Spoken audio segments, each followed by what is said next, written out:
지금 전 세계 농업계가 발칵 뒤집혔습니다. 수십 년간 프랑스와 미국이 도전했지만 모두 실패했던 그 땅, 알젤리 사막. 단 11명의 한국 기술자들이 그곳에 들어간다고 했을 때 처음엔 아무도 믿지 않았습니다. 수많은 나라가 비웃으며 포기했던 자리에서 지금 사막은 기적 같은 초록빛으로 변했습니다. 하지만 이건 단순히 감자를 키운 이야기가 아닙니다. 프랑스의 100년 멈췄고 있던 알젤리의 종자식민지 구조를 끊어낸 역사적인 역전극입니다. 단 11명의 한국인은 어떻게 사막에서 이런 일을 해냈을까요? 세상이 한국의 이름을 다시 쓰기 시작한 이유, 지금 공개합니다. 어디서 듣고 계신가요? 구독과 좋아요 잊지 마세요. 회의 실문이 닫혔습니다.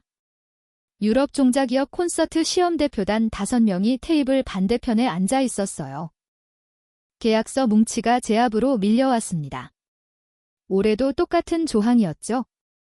4천만 달러를 지불하면 시간자를 공급받고 수확한 감자는 전량식용으로만 사용하는 다는 내용이었습니다. 다시 심을 씨앗은 포함되지 않았어요. 펜을 준 손이 떨렸습니다. 안녕하세요. 저는 라시드 벤 라세르입니다. 알젤리 농업부 차관보로 일하고 있어요. 이 자리에 앉은 지 벌써 20회가 넘었습니다. 제 업무는 간단했죠. 매년 봄이 오기 전 유럽 종자기업들과 계약을 갱신하고 예산을 편성하고 시감자가 도착하면 각지형 농업조합에 배분하는 일이었습니다. 나라를 바꾸는 일이 아니라 실패를 관리하는 일이었어요. 제 조부모 세대는 프랑스 식민 시절 북부 비옥한 농지에서 쫓겨났습니다. 독립 후 우리는 땅을 되찾았지만 씨앗은 되찾지 못했어요.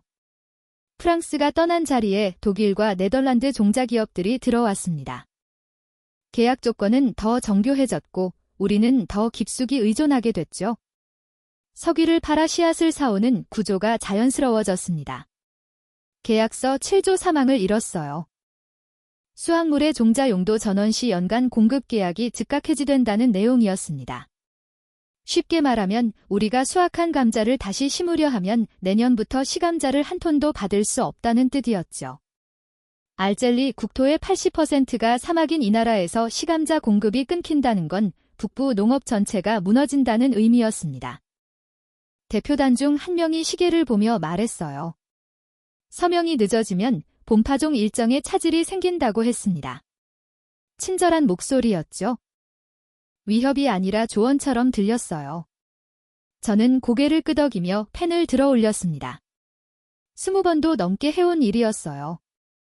손은 익숙하게 움직였지만 머릿속은 다른 생각으로 가득했습니다.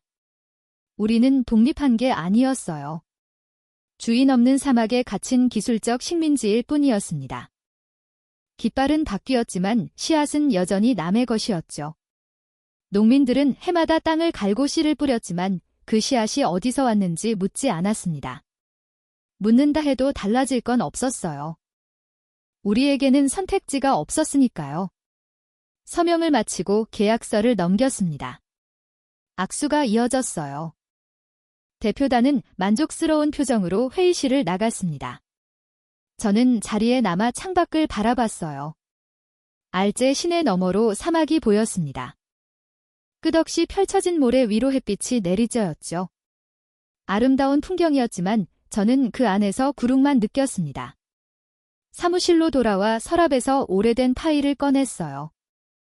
1990년대 초반 작성된 알젤리 자체 종자 개발 프로젝트 보고서였습니다.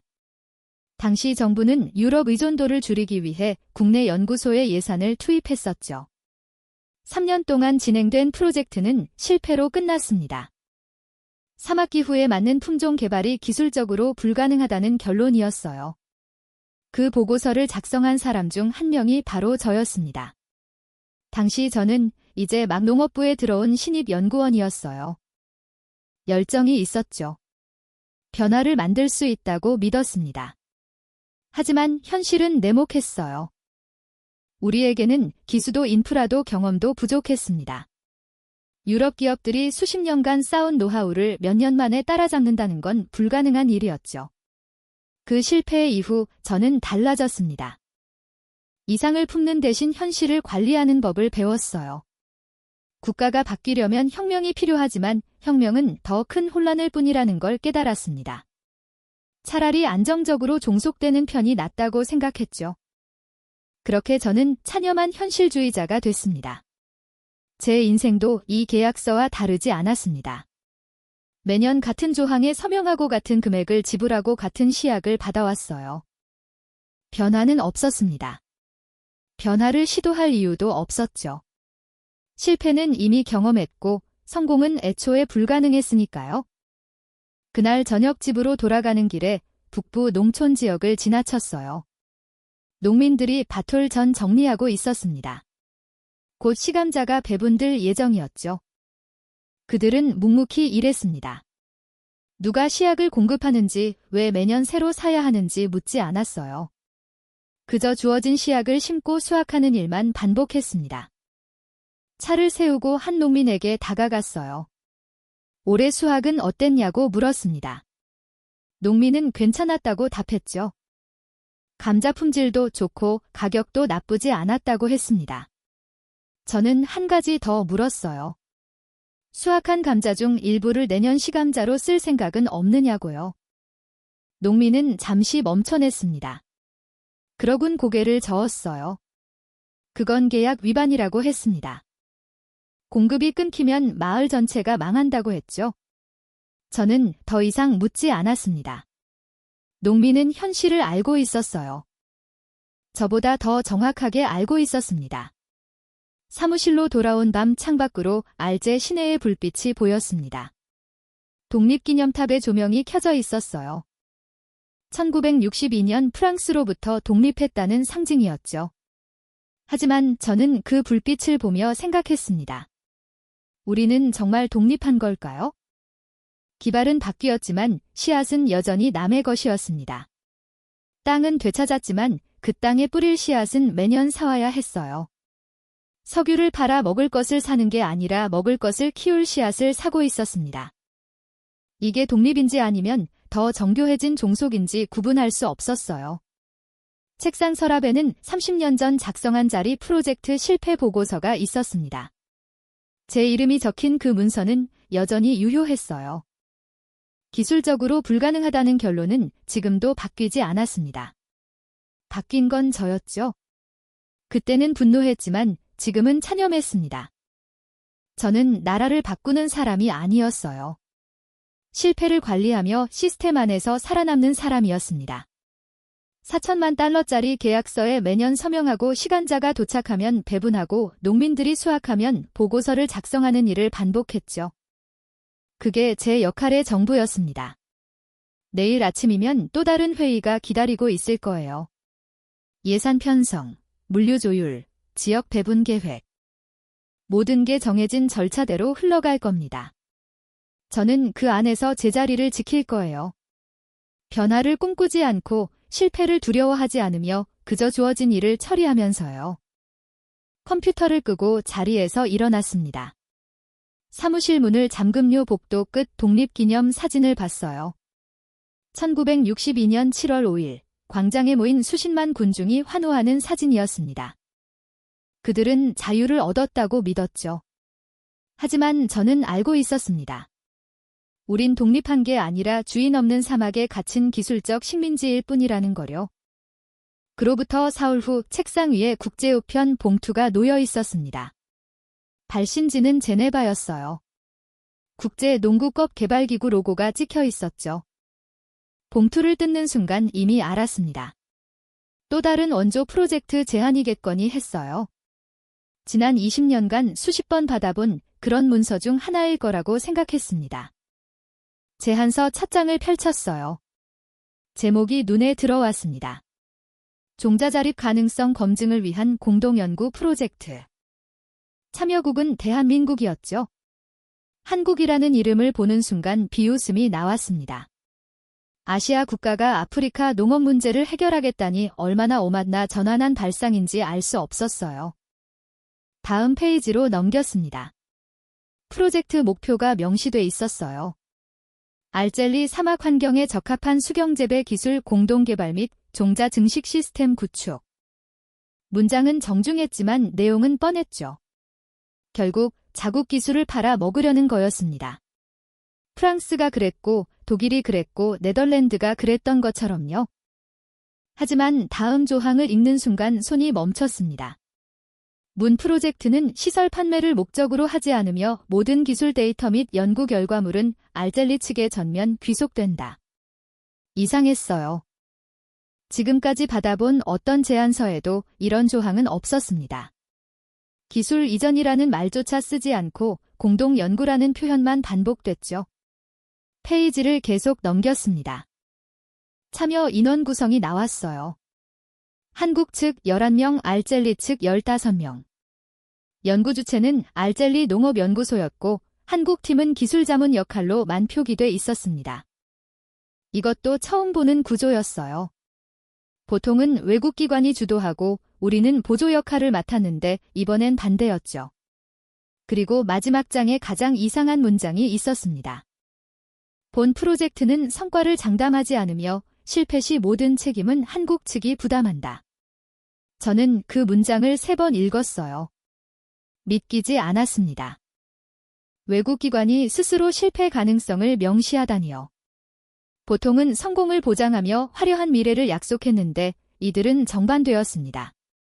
제안서를 덮고 창밖을 바라봤어요. 알젤 시내 너머로 사하라, 사막이 펼쳐져 있었습니다. 80%가 사막인 이 나라에서 농업 자립이라는 건 언제나 불가능한 꿈이었죠. 30년 전 우리가 직접 시도했다가 처참하게 실패한 그 꿈 말이에요. 한국이라는 나라가 뭘 안다고 이런 제안을 하는 건지 이해할 수 없었습니다. 책상 서랍에서 파일 하나를 꺼냈어요. 과거 외국 기관들과 진행했던 프로젝트 기록이었습니다. 1998년 프랑스 농업연구소와의 협력사업 2003년 독일 종자기업과의 기술 이전 계약 2007년 네덜란드 온실 시스템 도입 프로젝트 모두 같은 패턴이었죠. 처음엔 협력을 말하다가 결국 우리를 더 깊은 의존으로 몰아넣었습니다. 프랑스 프로젝트가 특히 기억났어요. 그들은 사막 적응 품종 개발을 약속했습니다. 3년간 공동 연구를 진행했죠. 하지만 핵심 기술은 절대 넘겨주지 않았어요. 연구 결과물은 모두 프랑스 본사로 보내졌고 우리에게 남은 건 값비싼 특허 사용 요청 구서뿐이었습니다. 협력이라는 이름의 약탈이었죠. 한국 제안서를 다시 펼쳤습니다. 문장 하나하나를 꼼꼼히 읽어내려갔어요. 기술 기속 공동 연구 실패, 책임 모든 조항이 너무 좋았습니다. 그래서 더 의심스러웠죠. 세상에 공자는 없다는 걸 20년 관료 생활이 가르쳐줬으니까요. 아마 숨겨진 조건이 있을 거라고 생각했어요. 연구가 성공하면 특허권을 요구하거나 대규모 시설 계약을 강요하거나 아니면 정치적 영향력을 행사하려는 의도일 수도 있었습니다. 한국이 알젤리에서 뭘 얻으려는지 아직 모를 뿐이지 분명 숨은 목적이 있을 거였어요. 제안서 뒷면에 연락처가 적혀 있었습니다. 윤태석 한국수경재배 공동연구팀 책임 엔지니어. 이름 아래 짧은 소개가 있었죠. 1980년대 한국 종자자리 프로젝트 참여 경력, 사막 환경 수경재배 연구 15년. 경력은 화려했지만 저는 믿지 않았습니다. 경력이 화려할수록 더 교미하게 속이는 법이니까요. 전화를 걸까 생각했다가 그만뒀어요. 어차피 통화해봤자 듣고 싶은 말만 늘어놓을 게 뻔했습니다. 경력 상생, 지속 가능성. 그런 단어들로 포장된 거짓말을 또 들을 필요는 없었죠. 제안서를 서랍 깊숙이 넣어버렸습니다. 그날 오후 부서 회의가 있었어요. 시간자 배분 일정을 조율하는 자리였습니다. 유럽에서 들여온 시간자가 다음 주 한국에 도착한다는 보고를 받았죠. 4천만 달러치였습니다. 회의실에 앉은 직원들은 아무도 이상하게 여기지 않았어요. 매년 반복되는 일이었으니까요. 회의가 끝나고 젊은 연구원 하나가 다가왔습니다. 사라였어요. 독립 이후 세대 인근은 때대로 순진한 질문을 던졌죠. 차관님, 우리가 직접 시간자를 만들 수는 없나요? 저는 대답 대신 미소만 지었습니다. 그 질문에 답하려면 30년 전 실패를 설명해야 했고 왜 그 실패 이후 아무도 다시 시도하지 않았는지 말해야 했으니까요. 사라는 물러서지 않았어요. 다른 나라는 성공했는데 우리는 왜 안 되는 거냐고 물었습니다. 저는 짧게 답했어요. 기술이 없어서요. 그는 되물었죠. 기술을 배우면 되지 않냐고요. 저는 고개를 저었습니다. 아무도 가르쳐주지 않는다고 했어요. 그때 한국 제안서가 떠올랐습니다. 모든 기술을 넘기겠다는 실패 책임까지 지겠다는 그 이상한 제안 말이에요. 잠시 흔들렸어요. 혹시 정말로 다를지도 모른다는 생각이 스쳤습니다. 하지만 곧 고개를 저었죠. 씨앗을 넘기겠다는 외국인은 항상 거짓말쟁이였으니까요. 사무실로 돌아와 제안서를 다시 서랍에 넣었습니다. 깊숙이 밀어 넣었어요. 보이지 않는 곳에 두면 잊을 수 있을 거라고 생각했죠. 상대가 너무 많이 양보하면 나중에 더 큰 걸 요구한다는 게 협상의 기본 아니었나요? 한국은 지금 미끼를 던지고 있을 뿐입니다. 우리가 물면 그때 진짜 조건을 꺼낼 거예요. 창밖을 보니 해가 지고 있었습니다. 사막 너머로 붉은 노을이 펼쳐졌죠. 아름다운 풍경이었지만 저는 그 안에서 또다시 굴욕을 느꼈습니다. 프랑스가 그랬고 독일이 그랬고 네덜란드가 그랬던 것처럼 한국도 결국 같을 거라고 확신했어요. 책상 위에는 내일 처리할 서류들이 쌓여 있었습니다.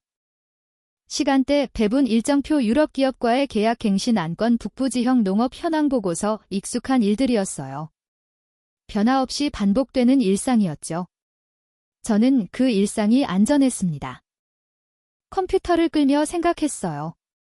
30년 전 실패의 기억이 너무 강렬해서 다시 시도한다는 생각 자체를 받아들일 수 없는 거였습니다. 체념은 저를 안전하게 만들었지만 동시에 가능성까지 차단해버렸죠.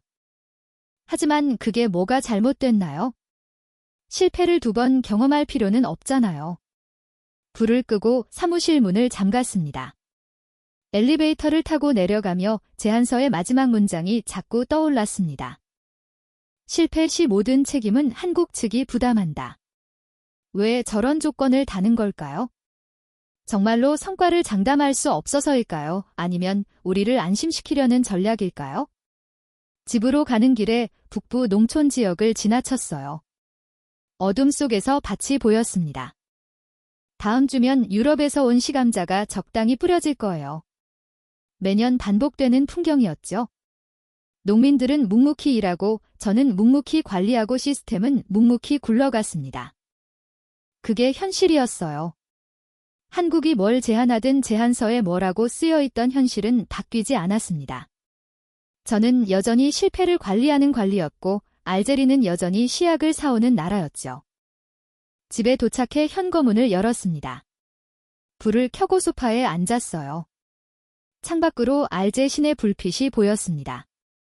독립기념탑 조명도 켜져 있었죠. 하지만 저는 더 이상 그 불빛을 보지 않았습니다. 한국 제안서도 씨앗 자립도 변화의 가능성도 생각하지 않으려 했어요. 내일이면 또 똑같은 하루가 시작될 겁니다. 그리고 저는 그 하루를 별 문제 없이 넘길 거예요. 한국 제안 같은 건 금방 잊힐 거였습니다. 아니, 잊어야 했어요. 그래야 안전했으니까요. 다음 날 아침 출근하자마자 장관실에서 호출이 왔습니다. 급한 일이라고 했어요. 엘리베이터를 타고 올라가는 동안 불길한 예감이 들었죠. 한국 제안건 때문일 거라는 걸 직감했습니다. 어젯밤 서랍 깊숙이 넣어뒀던 그 제안서 말이에요. 장관실 문을 열었어요. 하산 엘카디르 장관이 책상 앞에 앉아 있었습니다. 표정이 평소와 달랐어요. 냉정하고 계산적인 그 사람이 오늘은 뭔가 초조해 보였죠. 책상 위에 국제기구 공문이 놓여 있었습니다. 제가 본 바로 그 한국 제안서였어요. 장관이 입을 열었습니다. 국제기구에서 답변을 재촉하고 있다고 했어요. 2주 내로 수용 여부를 통보해야 한다고 했죠. 저는 조심스럽게 물었습니다. 거부하면 안 되냐고요. 장관은 고개를 저었어요. 외교적 고려사항이 있다고 했습니다. 알고 보니 이 제안은 단순한 농업협력이 아니었어요. 국제기구가 중재한 다자간 협력 프레임워크의 일부였습니다. 알젤리가 거부하면 향후 다른 국제지원 프로그램에서도 배제될 가능성이 있다고 했죠. 정치적 압박이었습니다.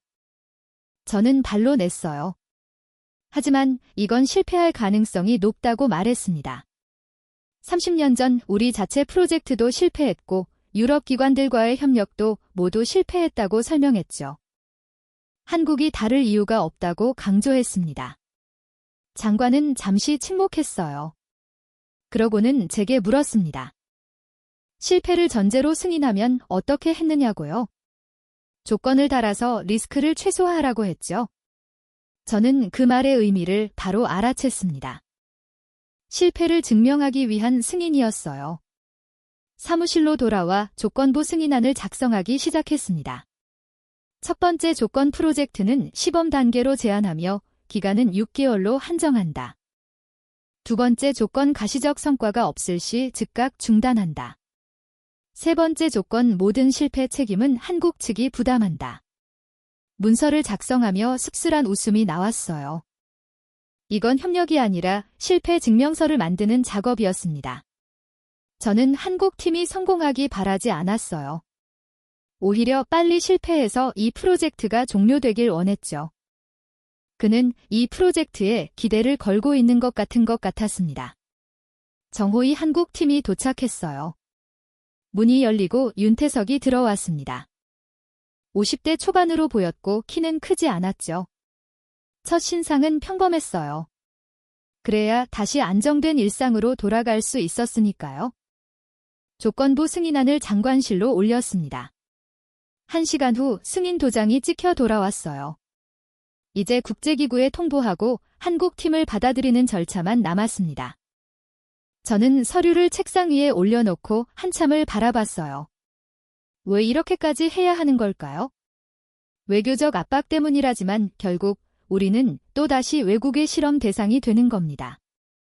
성공하든 실패하든 알제리는 손해를 보게 돼 있었어요. 실패하면 무능이 증명되고 성공하면 더 깊은 의존이 시작되겠죠. 일주일 후 한국 팀이 도착한다는 연락을 받았습니다. 11명이라고 했어요. 생각보다 적은 인원이었죠. 보통 외국 기술팀은 화려한 장비와 많은 인력을 대동했는데 한국은 달랐습니다. 뭔가 석연치 않았어요. 공항 영접은 하지 않았습니다. 대신 농업후회의실에서 첫 미팅을 잡았어요. 격식을 최소화하고 싶었죠. 어차피 6개월 안에 끝날 관계였으니까요. 미팅 전날 밤 저는 한국팀 명단을 다시 확인했습니다. 윤태석 책임 엔지니어. 1980년대 한국 종자자리 프로젝트 참여 경력. 15년간 사막환경 연구, 경력만 보면 화려했어요. 하지만 저는 경력을 믿지 않았습니다. 화려한 경력을 가진 사람들이 얼마나 많이 우리를 실망시켰는지 알고 있었으니까요. 미팅 당일 아침 회의실에 일찍 도착했어요. 의자를 배치하고 프로젝트 개요 자료를 준비했습니다.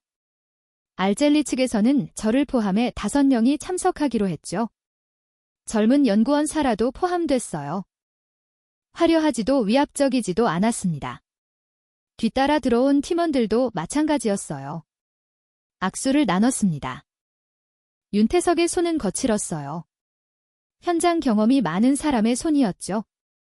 하지만 저는 여전히 경기를 풀지 않았습니다. 겉모습과 속내는 다른 법이니까요. 회의가 시작됐어요. 저는 먼저 조건부 승인 내용을 설명했습니다. 6개월 시범 기간 즉각 중단 조건 실패, 책임 소재 하나하나 짚어가며 말했죠. 이건 경고였습니다. 우리는 기대하지 않는다는 메시지였어요. 윤태석은 고개를 끄덕였어요. 이 일을 제기하지 않았습니다. 조건을 전부 수용하겠다고 했죠.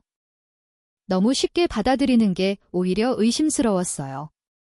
보통은 조건 완화를 요구하거나 반론을 제기하는데 이 사람은 그러지 않았습니다. 회의는 1시간 정도 이어졌어요. 프로젝트 일정, 인력 배치, 현장 위치 같은 실무적인 내용들을 논의했습니다. 한국팀은 질문에 차분하게 답했어요.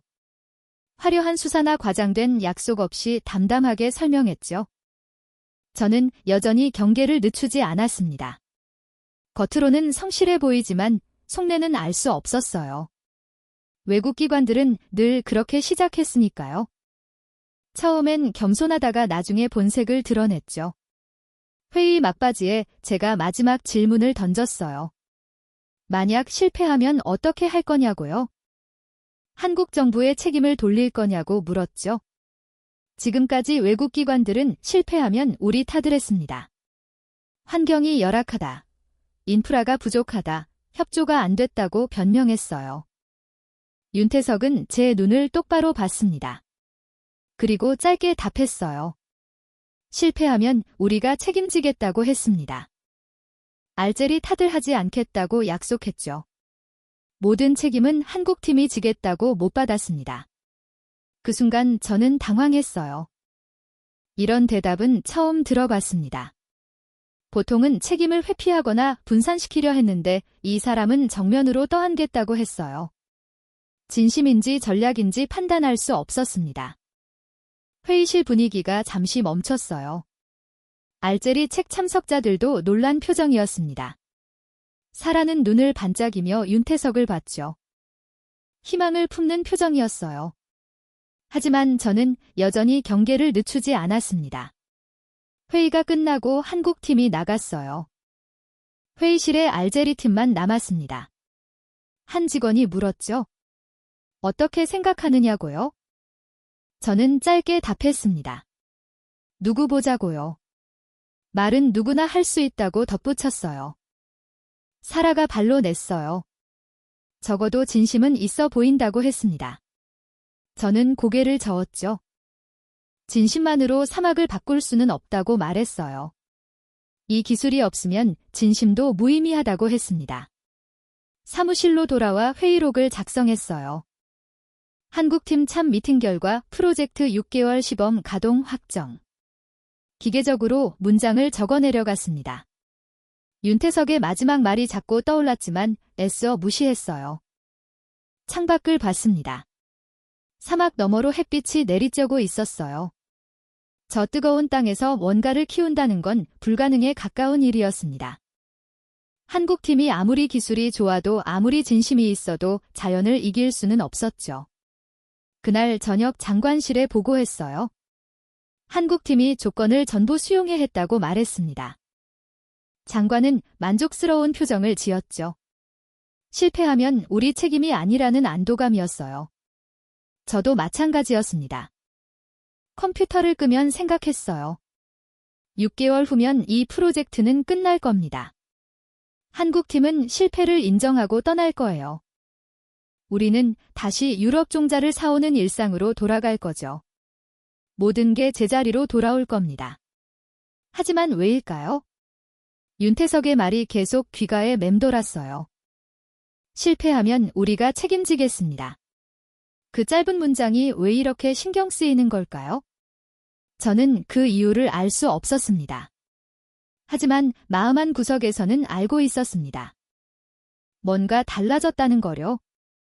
윤태석의 태도가 그 솔직함이 책임을 떠안겠다는 그 말이 제 안에 작은 균열을 만들었다는 거요. 아주 작은 균열이었지만 분명히 존재했습니다. 집으로 가는 길 라디오를 켰습니다. 뉴스에서 경제 뉴스가 나왔어요.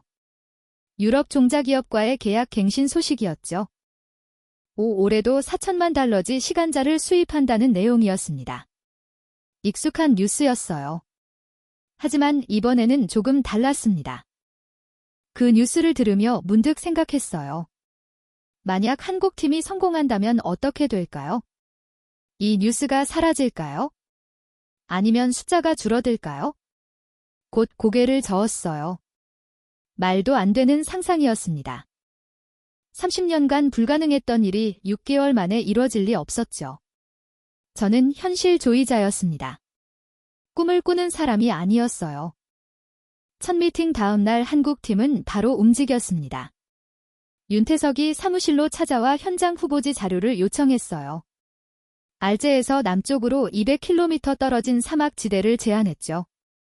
가장 조건이 열악한 곳이었습니다. 저는 의도적으로 그곳을 추천했어요.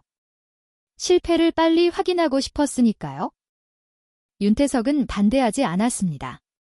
오히려 고개를 끄덕이며 그곳으로 가겠다고 했어요. 알제리에서 가장 어려운 환경에서 성공해야 의미가 있다고 말했죠. 그 말을 듣고 저는 헛웃음이 나왔습니다. 이상 조이자였어요. 사흘 후 한국팀은 현장으로 떠났습니다. 알제리 연구원 몇 명도 함께 갔어요. 사라도 자원해서 따라갔죠. 젊은 연구원답게 기대에 차 있었습니다. 저는 그들을 배우고 가며 생각했어요. 곧 현실을 마주하게 될 거라고요. 일주일이 지났습니다. 한국팀은 그 사이 시범 온실 설치를 거의 끝났다는 보고가 올라왔어요. 생각보다 빨랐습니다. 저는 현장을 직접 확인하기로 했죠. 실패 과정을 제대로 기록해야 했으니까요. 차를 몰고 사막 도로를 달렸습니다. 이 시간을 달려도 풍경은 변하지 않았어요. 끝없이 펼쳐진 모래와 바위 그리고 뜨거운 열기뿐이었습니다. 에어컨을 최대로 틀어도 차 안이 후끈거렸죠. 온실에 도착했을 때 한국팀은 이미 땀으로 번벅이 돼 있었습니다. 윤태석은 온실 구조물을 점검하고 있었고 다른 팀원들은 배관 연결 작업을 하고 있었어요. 알젤리 연구원 몇 명도 함께 작업하고 있었는데 사라도 그중 한 명이었습니다. 그는 한국 팀원에게 뭔가를 배우며 열심히 메모하고 있었죠. 온실은 생각보다 단순한 구조였어요. 투명한 비닐 소재로 만들어진 터널형 건물이었습니다. 내부에는 수경재 배용베드가 설치돼 있었고 물순환 시스템이 연결돼 있었죠. 화려한 장비나 복잡한 기계는 보이지 않았습니다. 오히려 검소하다는 느낌이 들었습니다. 윤태석이 제게 다가왔어요. 얼굴에 먼지가 묻어 있었지만 표정은 담담했습니다. 온실 구조를 간단히 설명해줬죠. 사막 환경에 맞춰 최소한의 장비로 설계했다고 했어요. 복잡하면 고장났을 때 수리가 어렵다는 이유였습니다. 실용적인 접근이었지만 저는 여전히 회의적이었어요. 온실 안으로 들어갔습니다. 비닐 지붕 사이로 햇빛이 쏟아져 들어왔어요. 실내 온도계를 보니 이미 48도를 가리키고 있었습니다. 한낮이 되면 더 올라갈 거라고 했죠. 이런 환경에서 식물이 자랄 수 있을지 의문이었어요. 한국 팀은 냉각 시스템을 설명했습니다. 물을 순환시키면서 증발열로 온도를 낮추는 방식이었어요. 별도의 냉방 장치 없이 자연적인 원리를 활용한다고 했죠. 이론적으로는 가능해 보였지만 실제로 효과가 있을지는 미지수였습니다. 며칠 후 첫 파종이 시작됐어요. 시감자를 베드에 심는 작업이었습니다. 한국에서 가져온 품종이었죠. 사막 환경에 강하다고 개량된 품종이라고 했지만 저는 믿지 않았어요. 씨앗이 아무리 좋아도 환경을 이길 수는 없었으니까요. 파종 작업을 지켜보면 생각했습니다. 30년 전 우리도 이렇게 시작했었어요. 희망을 품고 씨를 뿌렸죠. 하지만 결과는 참담했습니다. 알젤리의 여름은 식물에게 너무 가혹했어요. 열기와 건조함이 모든 생명을 말려버렸죠. 한국 팀은 매일 온실을 관리했습니다. 수질을 점검하고 온도를 기록하고 식물 상태를 관찰했어요. 알젤리 연구원들도 함께 참여했죠. 사라는 특히 열심히였습니다. 한국 팀원들에게 질문을 쏟아냈고 모든 과정을 꼼꼼히 기록했어요. 처음 며칠은 조용히 지나갔습니다. 하지만 곧 문제가 드러나기 시작했어요. 날 시간대의 실내 온도가 50도를 넘어섰어요. 냉각 시스템이 작동하고 있었지만 역부족이었죠. 이 환경에서 씨앗이 발아할 수 있을지 의문이었습니다. 한국 팀은 대책을 논의했습니다. 차광막을 추가 설치하고 물순환 양을 늘리고 환기 시간을 조정했어요. 하지만 근본적인 해결책은 아니었죠. 사막의 열기는 그들의 예상을 뛰어넘고 있었습니다. 3주제가 되자 상황은 더 악화됐어요. 본격적인 여름이 시작되면서 낮 기온이 52도까지 올라갔습니다. 온실 내부는 더 뜨거웠죠. 냉각 시스템은 한계에 다 달았어요. 이 상태로는 어떤 시합도 견딜 수 없을 거였습니다. 현장을 방문할 때마다 저는 예상대로라는 생각을 했어요. 역시 불가능했습니다. 사막은 변하지 않았고 기술은 자연을 이길 수 없었죠. 한국 팀이 아무리 노력해도 결과는 똑같을 거였습니다. 한 달째 되던 날 온실을 점검한 결과 시합들이 거의 발아하지 못했습니다. 간신히 싹을 틔운 몇 개 맞아 곧 말라버렸어요. 첫 실험은 완전히 실패했습니다.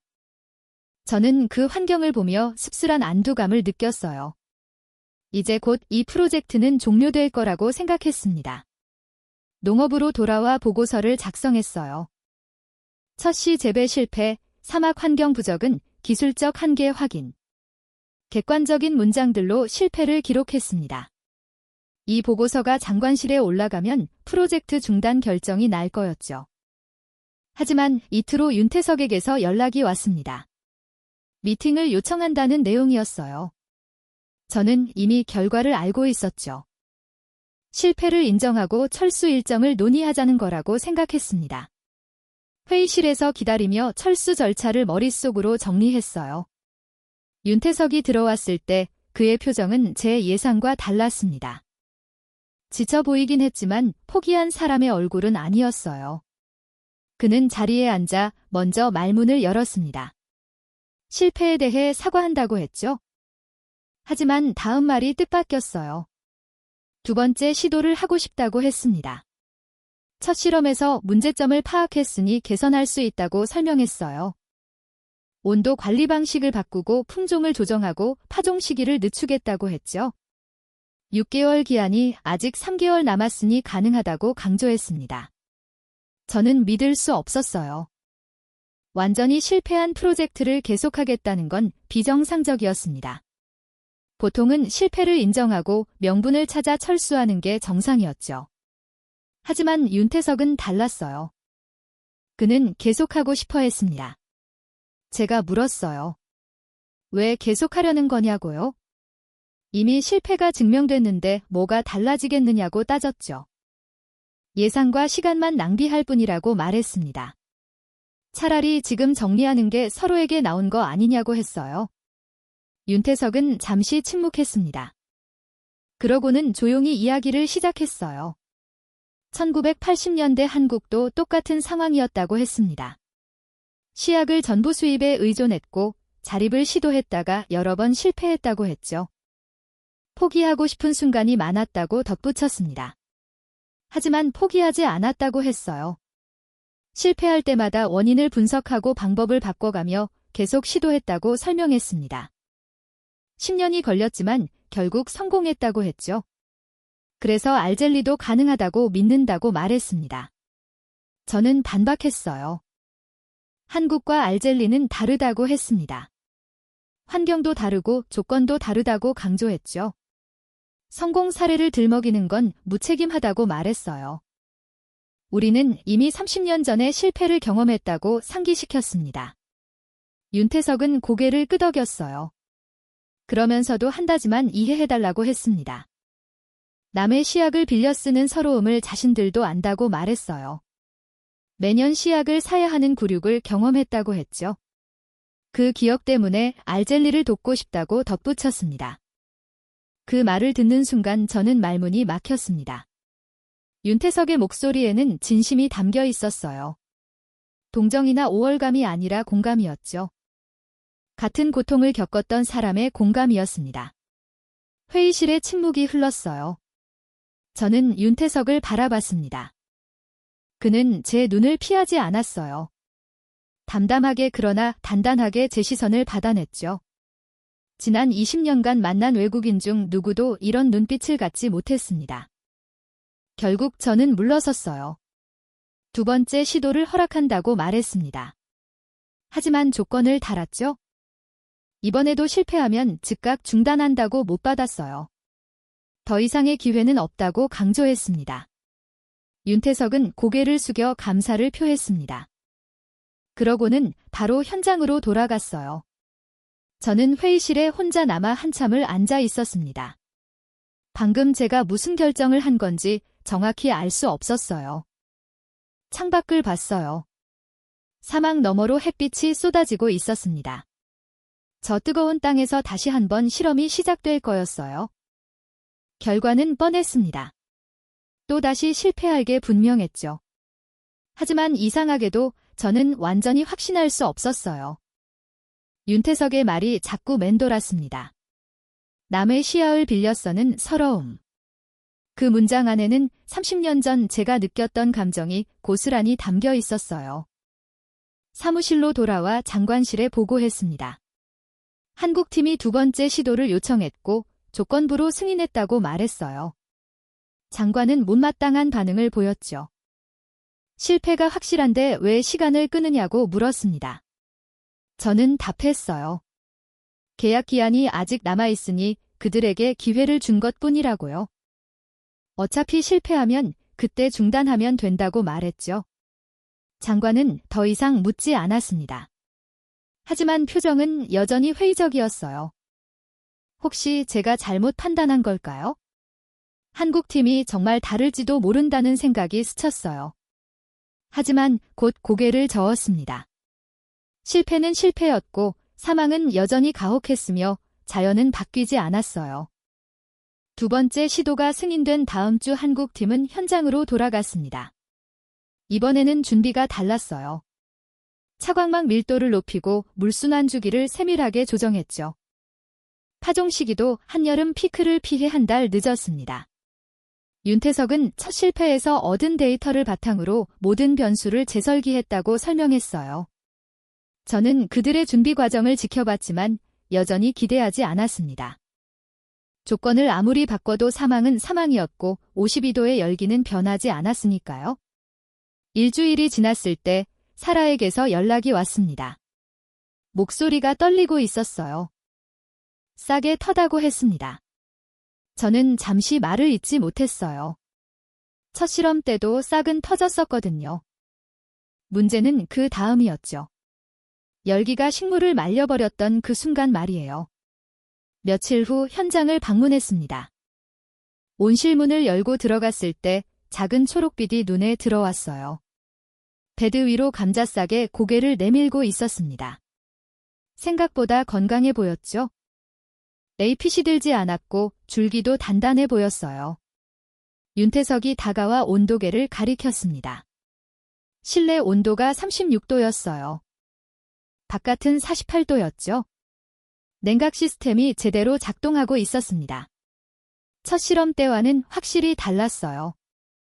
하지만 저는 여전히 확신할 수 없었습니다. 아직 초기 단계였으니까요. 2주가 더 지났습니다. 싹은 계속 자랐어요. 높이가 10cm를 넘었고 잎도 더 많이 났습니다. 한국팀은 매일 온실을 관리했죠. 수질을 점검하고 온도를 기록하고 식물 상태를 관찰했어요. 사라는 한국팀은 옆에 붙어서 모든 과정을 배웠습니다. 재배일지를 꼼꼼히 적고 질문을 쏟아내고 손수 물순환 배부를 조작하는 법을 익혔어요. 알젤리 연구원들도 함께 참여하고 있었습니다. 어느 날 현장을 방문했을 때 낯선 사람들이 온실 밖에 서 있었습니다. 가까운 마을에서 온 농민들이었어요. 소문을 듣고 찾아온 겁니다. 사막에서 감자를 키운다는 이야기가 마을 사이로 퍼진 거였죠. 농민 대표 무스타파가 저에게 다가왔어요. 온실 안을 보여달라고 요청했습니다. 저는 망설였습니다. 아직 성공한 게 아니었고 헛된 희망을 주고 싶지 않았으니까요. 하지만 윤태석이 괜찮다고 했죠. 보여줄 수 있다고 했습니다. 농민들이 온실에 들어왔습니다. 초록빛 싹을 본 순간 그들의 표정이 변했어요. 놀라움과 희망이 섞인 표정이었습니다. 무스타파가 베드에 무릎을 꿇고 식물을 가까이서 봤어요. 손으로 조심스럽게 잎을 만졌습니다. 마치 처음 보는 보물을 대하듯 조심스러웠죠. 그가 물었어요. 이게 정말 우리 땅에서 자란 거냐고요? 유럽에서 온 씨앗이 아니냐고 했습니다. 윤태석이 침착하게 답했어요. 씨앗은 한국에서 왔지만 여기 알제리 땅에서 자라고 있다고 말했습니다. 그리고 곧 이 땅에서 직접 씨앗을 만들 수 있게 될 거라고 덧붙였죠. 농민들은 반신반의하는 표정이었어요. 평생 유럽 씨앗을 의존해왔던 그들에게 자기 땅에서 씨앗을 만든다는 건 상상하기 어려운 일이었으니까요. 무스타파가 제게 물었습니다. 이 기술을 우리도 배울 수 있느냐고요? 저는 윤태석을 봤어요. 그가 고개를 끄덕였습니다. 가능하다고 했죠?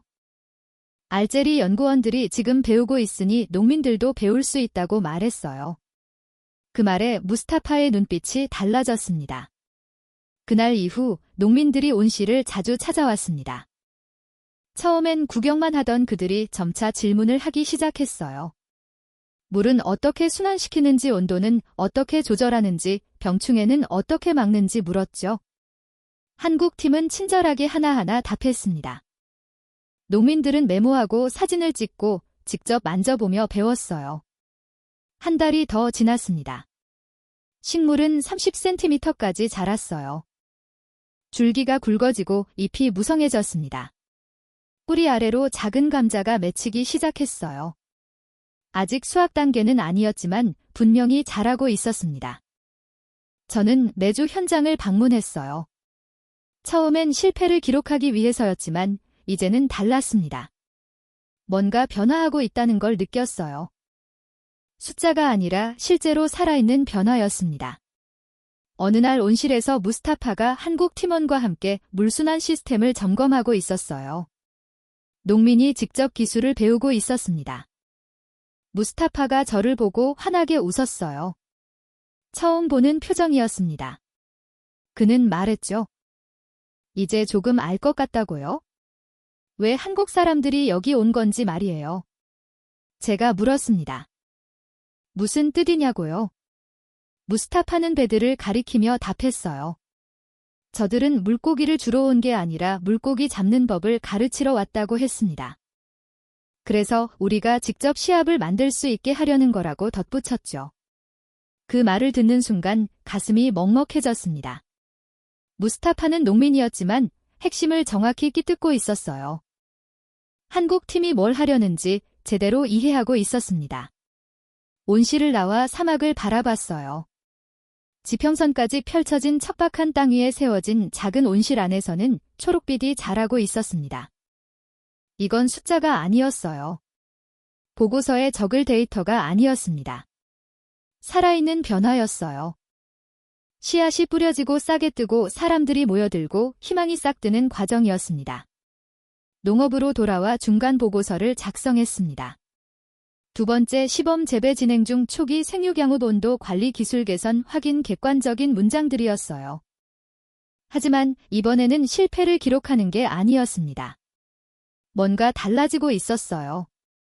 보고서를 쓰면서 이상한 감정이 들었습니다. 기대와 두려움이 뒤섞여 있었어요. 기대는 위험했습니다. 실망으로 이어지니까요. 30년 전 저도 기대했다가 처참하게 무너진 경험이 있었어요. 하지만 두려움도 이상했습니다. 왜 성공이 두려운 걸까요? 성공하면 좋은 일 아닌가요? 하지만 성공은 변화를 의미했어요. 제가 20년간 해온 일들이 바뀐다는 뜻이었습니다. 실패를 관리하고 체념을 정당화하던 제 역할이 사라진다는 뜻이었죠. 창밖을 봤습니다. 해가 지고 있었어요. 사막 너머 온실에서는 식물들이 어둠 속에서도 계속 자라고 있었습니다. 몇 달 전만 해도 상상하지 못했던 일들이었어요. 한국 팀이 와서 온실을 세우고 농민들이 모여들고 뭔가 싹특하고 있었습니다. 매년 같은 계약서에 서명하고 같은 보고서를 쓰고 같은 하루를 반복했죠. 하지만 이제는 달라질지도 몰랐습니다. 온실의 초록빛이 뭔가를 바꾸고 있었어요.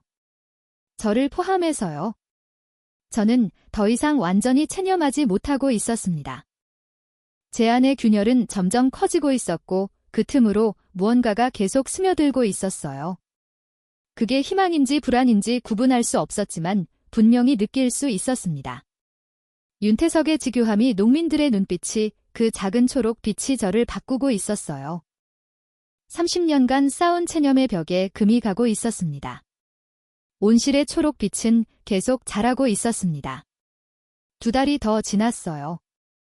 감자는 수확 단계에 가까워졌고 한국 팀이 떠날 날이 다가오고 있었습니다.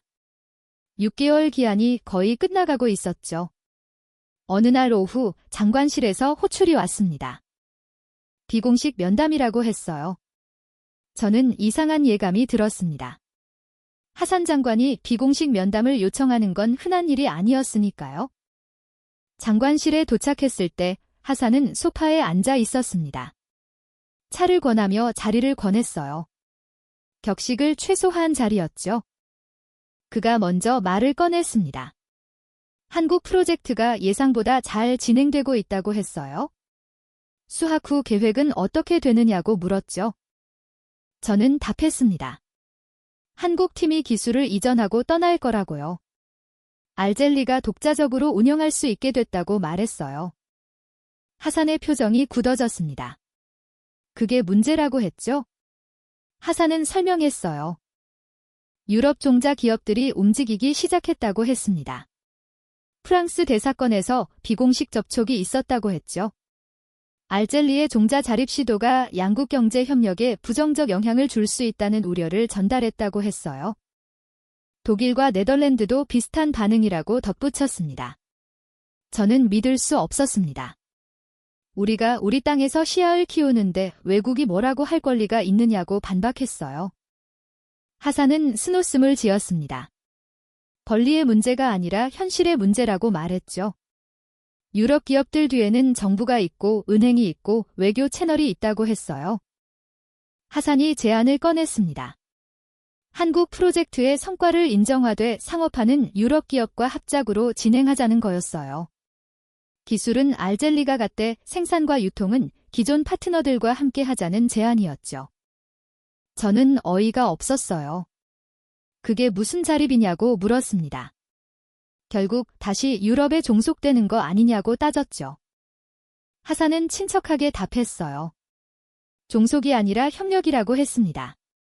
현실적인 선택이라고 강조했죠.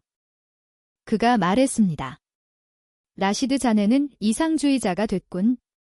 하지만 우리는 현실을 봐야 해. 국가는 자존심으로 운영되지 않아. 안정으로 운영되지. 그 말을 듣는 순간 저는 분노가 치밀어 올랐어요. 저는 반박했습니다.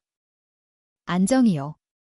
매년 4천만 달러를 쓰면서 씨앗 하나 만들지 못하는 게 안정인가요?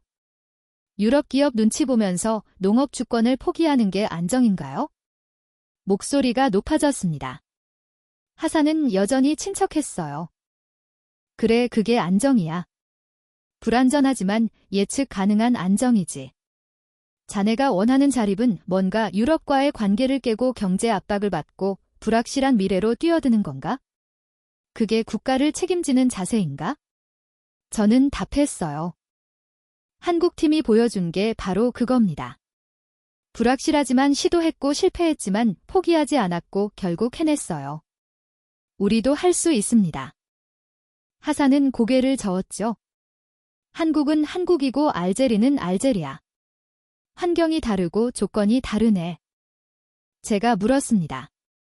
그럼 장관님은 이 프로젝트를 어떻게 하시려는 겁니까? 하산은 답했어요. 시범 사업으로 마무리하고 유럽 기업과의 합작 협상을 시작하겠다고 했습니다. 한국팀의 기술은 알제리에 남기되 실제 생산은 기존 파트너들과 함께 한다는 계획이었죠. 저는 믿을 수 없었어요. 그건 한국팀을 배신하는 겁니다. 그들은 기술을 우리에게 완전히 넘기려고 했어요. 유럽 기업 손에 넘기라고 준 게 아니었죠. 제가 반문했습니다. 농민들은 어떻게 합니까? 무스타파 같은 사람들은요. 그들은 직접 기술을 배우고 희망을 품었어요. 그걸 다시 빼앗는 겁니까? 하산은 한숨을 쉬었어요. 라시드. 농민들은 현실을 몰라. 그들은 온실 하나 보고 희망을 품지만 국가 전체를 운영하는 건 그렇게 단순하지 않아. 씨앗 하나가 전부를 바꿀 수는 없네. 저는 일어섰습니다. 더 이상 들을 수 없었어요. 하산이 제 팔을 잡았습니다. 많게 라시드. 아직 끝난 게 아니야. 하지만 저는 고개를 저었어요. 제 의견은 명확합니다. 이 프로젝트는 끝까지 가야 합니다. 유럽 기업 없이요. 하산의 표정이 굳어졌습니다. 그건 자네 개인 의견이지 국가의 결정이 아니야? 최종 결정은 내가 한다네. 저는 답했어요. 알고 있습니다. 하지만 전동이 할 수 없습니다. 그리고 문을 열고 나왔습니다. 복도를 걸으며 손이 떨렸어요. 분노 때문인지 두려움 때문인지 알 수 없었습니다. 30년간 함께 일했던 상사가 이렇게 생각하고 있었다니요. 아니, 어쩌면 저도 몇 달 전까지는 하산과 같은 생각이었을지도 몰랐어요. 사무실로 돌아와 책상에 앉았습니다. 창밖으로 사막이 보였어요. 저 너머 온실에서는 지금도 식물이 자라고 있었습니다. 농민들이 기술을 배우고 있었죠. 하산의 말이 자꾸 떠올랐어요. 국가는 자존심으로 운영되지 않는다. 안정으로 운영된다. 논리적으로는 맞는 말이었어요. 하지만 가슴 한쪽이 받아들이지 못했습니다. 윤태석의 얼굴이 떠올랐어요.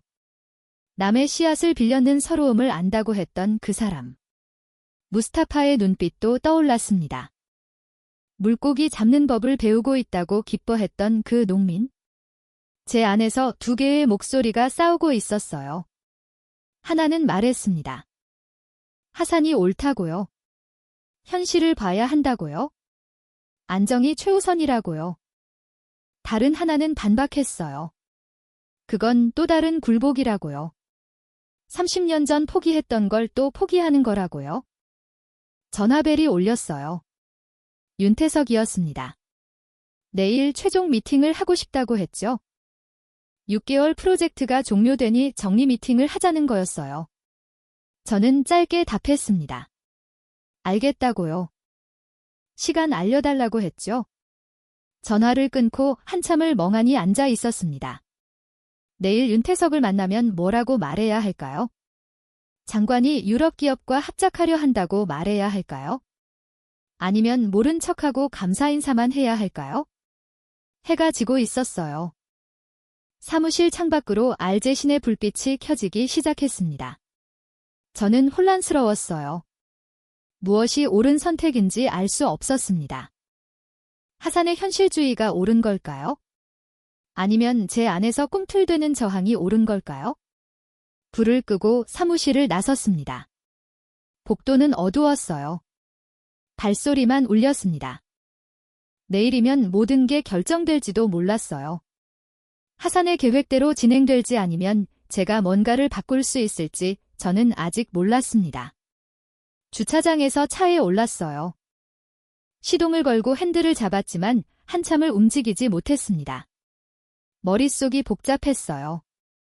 분노와 혼란과 두려움이 뒤섞여 있었습니다. 다만 한 가지는 확실했습니다. 내일 윤태석을 만나면 결정해야 한다는 것, 침묵할 것인지 아니면 말할 것인지 그 선택이 모든 걸 바꿀 거라는 것이었습니다. 다음 날 아침 일찍 현장에 도착했습니다. 윤태석과 한국팀이 이미 와 있었어요. 오늘이 수학일이었습니다. 온실 안으로 들어갔습니다. 한국 팀원들이 조심스럽게 한 포기를 깠어요. 뿌리에 매달린 감자들이 드러났습니다. 윤태석이 감자를 들어 올렸어요. 크기가 제법 됐습니다. 사라가 무게를 쟀습니다. 한 포기당 평균 600g. 상업적 재배 기준을 충족하는 수치였어요. 알젤리 땅에서 성공한 겁니다. 무스타파를 비롯한 농민들이 환호했어요. 윤태석이 제게 다가와 말했습니다. 함께 성공했다고요. 저는 더 이상 참을 수 없었습니다. 온실 밖으로 윤태석을 불렀어요. 사막을 바라보며 말했습니다. 윤 박사님께 말씀드릴 게 있다고요. 저는 모든 걸 털어놨습니다. 하산 장관이 유럽 기업과 합작을 추진하고 있다고 말했어요. 기술은 알젤리가 갖되 생산과 유통은 기존 파트너와 함께한다는 계획이라고 설명했죠. 윤태석은 한참 침묵했습니다. 그러더니 스누숨을 지었어요. 결국 그렇게 되는군요. 목소리가 떨리고 있었습니다. 제가 말했습니다. 죄송하다고요. 윤태석은 고개를 저었습니다. 라시드 씨 잘못이 아니라고 했죠. 그가 말했습니다. 한국도 60년대에 똑같았다고요. 씨앗 하나 없이 전부 수입했다고 했죠. 하지만 포기하지 않았고 자립했다고 말했어요. 씨앗은 주권이라고 강조했습니다. 저는 그 말을 듣고 가슴이 뛰었습니다. 윤태석이 물었어요. 라시드 씨는 어떻게 하고 싶으냐고요? 저는 답했습니다. 모르겠다고요. 그가 말했습니다. 선택은 라시드 씨 몫이라고요. 오후가 되자 하산 장관이 현장에 도착했습니다. 언론도 함께 왔어요. 하산은 온 시를 둘러보고 만족스러운 표정을 지었죠. 그러더니 윤태석에게 사무실로 가자고 제안했습니다. 회의실에 앉았어요.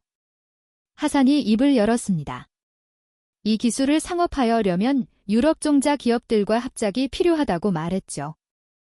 윤태석은 침착하게 답했습니다. 거절한다고요? 완전한 자립을 전제로 협력했다고 강조했습니다. 하산의 표정이 굳어졌습니다. 현실을 보셔야 한다고 말했어요. 윤태석은 고개를 저었습니다. 상황이 다르다고 포기하면 영원히 못 바꾼다고 답했어요. 회의실의 침묵이 흘렀습니다. 결국 하산이 일어났어요. 내일 다시 얘기합시다. 그리고 회의실을 나갔습니다. 윤태석과 저만 남았어요. 윤태석이 말했습니다. 라시드 씨 이제 선택할 시간입니다. 저는 답하지 못했어요. 회 가지고 온실 밖으로 나왔을 때 무스타파가 서 있었어요. 그는 제게 물었습니다. 정부가 뭔가 꾸미고 있느냐고요? 저는 거짓말할 수 없었습니다. 유럽 기업과 합작할지도 모른다고 말했어요. 무스타파의 표정이 굳어졌습니다. 결국 또 빼앗기는군요. 우리는 영원히 구걸하며 살아야 하는 거냐고 말했어요. 차에 올라 농업으로 돌아가는 길에 생각했습니다. 저는 20년간 현실을 핑계로 포기했어요. 하지만 그게 정말 맞는 선택이었을까요? 무스타파의 눈빛이 윤태석의 말이 온실의 감자가 자꾸 떠올랐습니다. 사무실에 도착했을 때 결심했습니다. 더 이상 침묵하지 않기로요. 무엇을 할지는 아직 몰랐지만 적어도 포기하지는 않기로 했어요. 30년 만에 처음으로 제 안에 무언가가 움직이기 시작했습니다. 다음 날 아침 농업부에 도착했을 때 이상한 기운이 감돌았습니다. 하산 장관이 긴 두 페이를 소집했다는 소문이 돌고 있었어요. 회의실에 들어갔습니다. 하산이 말했어요. 오늘부터 온실 운영을 중단한다고요? 유럽 파트너와 협상이 끝날 때까지 시설을 봉쇄해야 한다고 했습니다. 저는 믿을 수 없었어요. 하산은 냉정하게 답했습니다. 국익을 위한 결정이라고 했죠. 그 순간 결심했습니다. 회의실을 나와 곧장 현장으로 향했어요. 온실에 도착했을 때 경기원 2명이 문 앞을 지키고 있었습니다.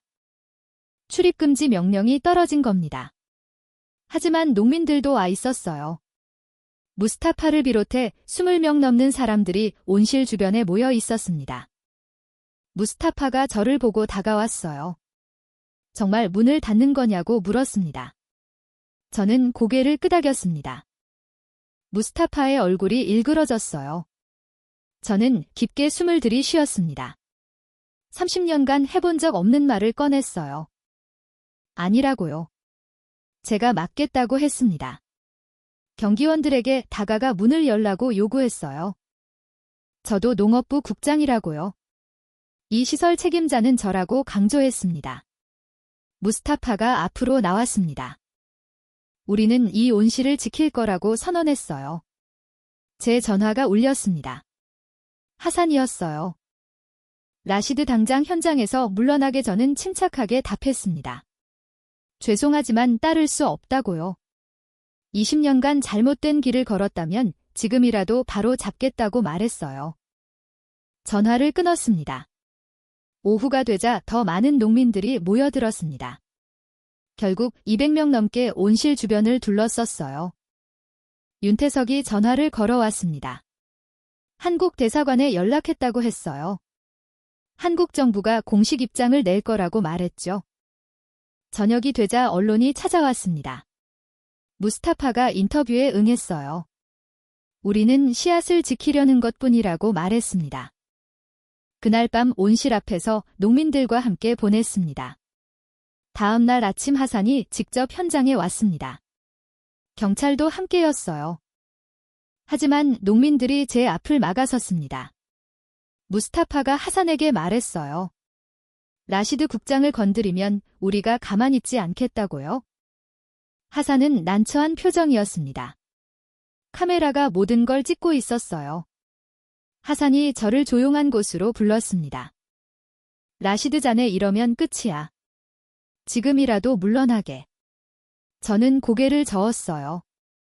전 더 이상 두렵지 않습니다. 30년간 두려움 때문에 침묵했지만 이제는 아니라고 말했죠. 하산의 표정이 변했습니다. 그가 한숨을 쉬었어요. 자네가 이길 것 같지는 않지만 시도는 해보게. 그리고 돌아서 씁니다. 일주일이 지났습니다.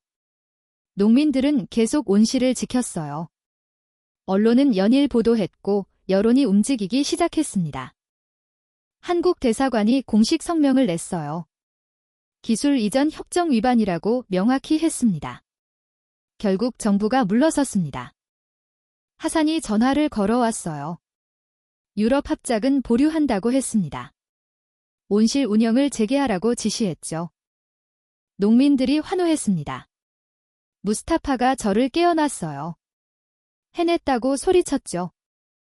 저는 그 순간 눈물이 났습니다. 30년 만에 처음으로 뭔가 이긴 기분이었어요. 한 달 후 온실에서 두 번째 재배가 시작됐습니다.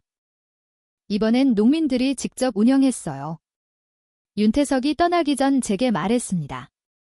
라시드 씨 씨앗은 시작일 뿐이라고요.